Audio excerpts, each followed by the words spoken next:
বন্ধুর মনে শরৎকাল আর গরিব মানুষের দুঃখ চিরকাল। জানি না এই কষ্টের শেষ কোথায়। গরিবের কষ্ট যেন শেষই হয় না, একটার পর একটা কষ্ট আসতেই থাকে মানুষের জীবনে।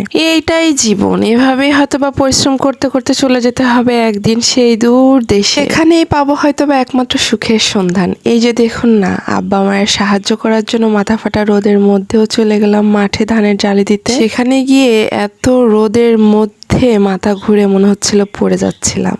মাথা ঘুরে পড়ে গেলেও কি নিস্তার আছে? কোনোই নিস্তার নেই। যতদিন আসি বেঁচে ততদিন কাজ করেই খেতে হবে। আমি তো বড় ফাঁকিবাজি, কিন্তু আমার মা আব্বা কখনোই না। তাদের পরিশ্রমের কাছে আমার পরিশ্রম কোনো কিছুই না। আর তাদের এত কষ্ট দেখে কি ঘরের মধ্যে বসে থাকা যায় বলুন তো? তাদের হাতে হাতে কাজ করার জন্য চলে গেলাম মাঠে। আসসালামু আলাইকুম এভরিওয়ান, আশা করি সবাই অনেক ভালো আছেন। আলহামদুলিল্লাহ, আমি আপনাদের দোয়ায় অনেক ভালো আছি। আপনাদের কি বাড়িতে ধানের কাজ শেষ হয়েছে? হইলে আমাদের বাসায় 2-1 জন চলে আসেন তো আমাদের হেল্প করার জন্য। সত্যি কথা বলতে এই সমস্ত কাজ করতে আমি একদমই পারি না, কিন্তু আব্বা আমার কষ্ট দেখে না আমি বসেও থাকতে পারি না ঘরে। একদম শত কষ্টের পরে হলেও আব্বা আমার একটু সাহায্যের জন্য চলে গেলাম মাঠে ধানের জালি দিতে। আর মাঠে এসে দেখি এত রোদ, ভাই রোদের মধ্যে মাথাটা মনে হচ্ছিল হলেও আর কি করা বলেন, গরিব মানুষ, কষ্ট করে খেতে হবে, এটাই হচ্ছে গরিব মানুষের আসল জীবন। শত কষ্ট করার পরেও কিন্তু তাদের ভাগ্য পরিবর্তন হয় না, যেটা পরিবর্তন হয় সেটা হচ্ছে তাদের বয়স। আর হয়তো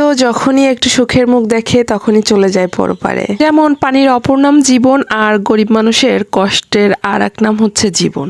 এটার জীবন মানে কষ্ট, কষ্ট মানে জীবন, এরকম আর কি কিছু। আব্বার সাথে কাজ করতে আমার অনেক ভালো লাগে, তবে আমার আব্বার সাথে আমার কিন্তু কথাবার্তা খুব কমই হয়। আমি বাপ চাচাদের সাথে তেমন একটা কথাবার্তা বলি না, বা বলতে অনেক বেশি লজ্জা পাই, সেটা হচ্ছে ছোটবেলা থেকেই।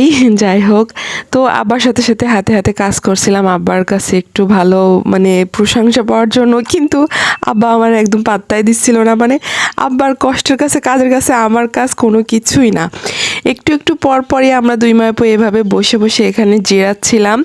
আর ওই যে দূরে দেখছেন একজন ধান কোড়াচ্ছে মাঠের। আসলে মাঠে এত বেশি ধান পড়েছে, সেটা তো আপনাদের গত ভিডিওতে আমি আপনাদেরকে দেখিয়েছি। আর দেখেন পানি পিপাসায় বোতল পানি খেয়ে গলার তৃষ্ণা মিটাচ্ছিলাম, তাও যেন তৃষ্ণাটাই মিটছিল না। মানে এত বেশি গরমে গলাটা ফেটে যাচ্ছিল।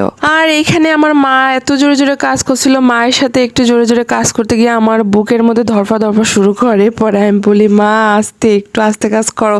পরে মা বলে, তোমার আর কাজ করার দরকার নেই, তুমি যেখান থেকে আসছো সেখানেই চলে যাও। মা আমাকে বলছিল বাড়িতে চলে আসার কথা। আর সত্যি কথা বলতে আমার এত কষ্ট হচ্ছিল সেদিন, আমি মাঠ থেকেও যেন বাড়িতে চলে আসবো এটাও আসতে পারছিলাম না। তো আমরা এভাবে আসলে ধানের সময় একটু একটু কাজ করি। ভিডিওটি কেমন হয়েছে সবাই কিন্তু কমেন্টে